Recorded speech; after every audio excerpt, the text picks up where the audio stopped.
Welcome to OTT junction super singer season 11. இந்த வாரத்தை பொறுத்தவரை ராக் அண்ட் ரோல் ரவுண்டு.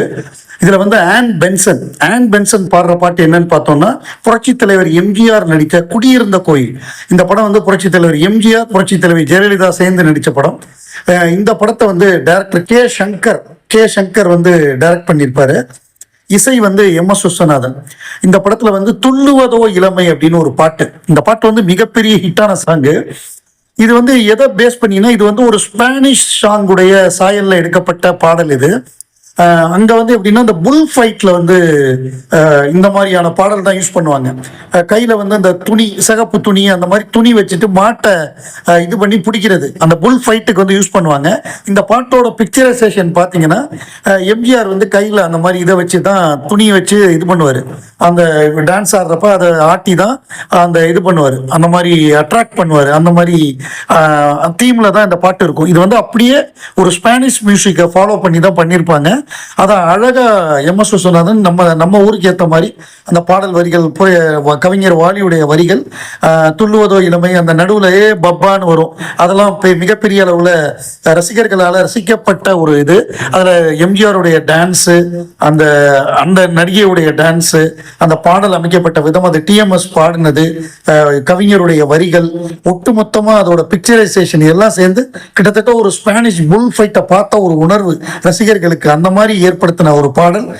இது வந்து மிகப்பெரிய ஹிட்டான பாட்டு. இதை வந்து ஆன் பென்சன் ரொம்ப அழகா பாடுறாங்க. அந்த வாய்ஸ், எல்லார் ஈஸ்வரி வாய்ஸை வந்து அழகா ஹை பிச்சில் அப்படியே அந்த நளினமா அவங்க கொண்டு வர்றது வந்து அவங்களுக்கு பாராட்டுக்களை கொடுக்கக்கூடிய அளவுக்கு வெகு சிறப்பா இருக்கு. அடுத்ததா சரண் ராஜாவை பொறுத்தவரை, அவர் நார்மலா எப்போதும் வேற மாதிரி தான் ட்ரெஸ் பண்ணுவார். இப்போ வந்து அவர் புரட்சி தலைவர் எம்ஜிஆர் மாதிரி கோட் சூட்ல வரணும்ட்டாரு மிஷ்கின்னு. அவர் கோட் சூட்ல வந்தாரு. அவர் வந்து பெரிய இடத்து பெண் அப்படிங்கிற படத்துல இருந்து அன்று வந்ததும் அதே நிலா, அந்த பாட்டு Kannadasan, M S. Viswanathan, T M S, P Susheela, M G R, Saroja Devi இவங்கெல்லாம் ஒர்க் பண்ண படம். ஸோ இந்த படத்துடைய ரீமேக் தான் சகலகலா வல்லவன். அதாவது இந்த படத்துடைய பேசிக் ஐடியாவை வச்சுக்கிட்டு திருப்பி 1981, 82 காலகட்டம் உலகநாயகன் கமலஹாசனை வச்சு எடுத்து மாபெரும் இண்டஸ்ட்ரி ஹிட்டான படம் சகலகலா வல்லவன். ஸோ இதோட ஒரிஜினல் இது. இந்த படத்தை பொறுத்தவரைய இது வந்து எப்படின்னா, ஒரு கிராமத்துலேருந்து வந்து சிட்டிக்கு வர்ற மாதிரி, எப்படி வந்து கமல் இளமை இதோ பாட்டு ஒரு சிட்டியில டான்ஸ் ஆடி பாடுறாரோ அந்த மாதிரி ஒரு சிச்சுவேஷனுக்கு பாடுறது தான் அன்று வந்ததும் அதே நிலா. ஒரு கிளப்ல வந்து மெம்பர் ஆயிருப்பார் புரட்சி தலைவர் எம்ஜிஆர். மெம்பர் ஆன உடனே இந்த பாட்டை பாடுவார்.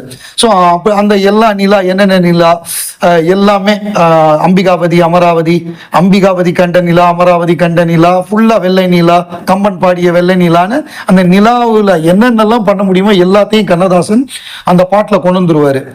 ஸோ அந்த மாதிரி உருவான ஒரு பாட்டு. இது வந்து ஒரு நல்ல மெலடி சாங்கு, வெஸ்டர்ன் பேக்ட்ராப்ல வந்து ஒரு நல்ல ஸ்லோ மெலடி சாங்கு. அதை டிஎம்எஸ் ரொம்ப சூப்பராக பாடியிருப்பாரு. கண்ணதாசனோட வரிகள் வேற, புரட்சி தலைவர் எம்ஜிஆரோட பிரசன்ஸுங்கிறப்ப அது வேற லெவல்ல இருக்கும். ஸோ அந்த மாதிரி அமைந்த பாடல். இந்த படம் மாபெரும் வெற்றி பெற்ற படம். இந்த பாட்டும் பெரிய ஹிட்டான பாட்டு. அதை வந்து சரண் ராஜா பாடி அவருக்கு வந்து கோல்டன் ஷவர் கிடைச்சு அவர் வந்து எல்லாருடைய பாராட்டையும் பெறுவது என்பது ரொம்ப ரொம்ப மகிழ்ச்சியான ஒரு விஷயம். இந்த ராக் அண்ட் ரோல் அப்படின்னு நம்ம சொன்னோம்னா அதுக்கு வந்து சரியான உதாரணமான பாட்டு. அதாவது நம்ம எல்விஸ் பிரெஸ்லியுடைய பாட்டு ஸ்டைலில் 1950s வந்து அந்த மாதிரி ஒரு பாட்டெலாம் அவர் நிறைய, அவருடைய ஆல்பம்லாம் பெரிய ஹிட் ஆகும். அதில் வந்து ஒரு பாடல் அந்த ஸ்டைலில் தான் இந்த பாட்டு இருக்கும். என்ன வேகம் சொல்லு பாமா அப்படிங்கிற பாட்டு. இது வந்து ஒரு காலேஜில் நடக்கக்கூடிய ஒரு பாட்டு. ஜெய்சங்கர் அவர் கல்யாணம் பண்ணிக்க போகிற பொண்ணு, அந்த ஜோடியாக அந்த பொண்ணோட இவர் கலாட்டா பண்ணி பாடுற மாதிரி ஒரு பாட்டு. சண்டே, ஒரு மண்டே தியேட்டர், சண்டே இது அப்படின்னு வரிசையா ஒவ்வொரு நாள் ஒவ்வொரு இடத்த சொல்லி அந்த மாதிரி வரக்கூடிய ஒரு ஃபாஸ்ட் நம்பர், வேகமா கலாட்டா பண்ணி பாடக்கூடிய ஒரு நம்பரா அந்த பாட்டு அமைஞ்சிருக்கும். ஸோ இந்த மாதிரி பாட்டெல்லாம் ஏஎல் ராகவன் ரொம்ப சூப்பரா பாடுவாரு. ஸோ அவர் தான் பாடியிருப்பாரு, பிரமாதமா பாடியிருப்பாரு. அந்த பாட்டும் பெரிய ஹிட்டு, அந்த படமும் ஹிட்டு. அந்த ராக் அண்ட் ரோலுக்கு ரொம்ப பொருத்தமான பாட்டு. இந்த பாட்டுலாம் இருக்கும்னு நான் எதிர்பார்த்தேன். இந்த துள்ளுவதோ இளமை இதெல்லாம் இருக்கும்னு எதிர்பார்த்தேன். அதே மாதிரி நம்ம இதுல அன்பேவா படத்துலேருந்து அந்த இது இருக்கும்னு எதிர்பார்த்தேன். டெஸ்ட் மேட்ச் தெரியுமா, அந்த பாட்டு இருக்கும்னு எதிர்பார்த்தேன். நாடோடிங்கிற பாட்டு ஒருவேளை நாளைக்கு நிகழ்ச்சியில பாக்குறப்ப, நாளைக்கு இல்ல நாளை மறுநாள் சாட்டர்டே சண்டே எபிசோட்ல பாக்குறப்ப இருந்தாலும் இருக்கலாம். ஏன்னா அதெல்லாம் ராக் அண்ட் ரோலுக்கு ரொம்ப பொருத்தமான பாட்டு.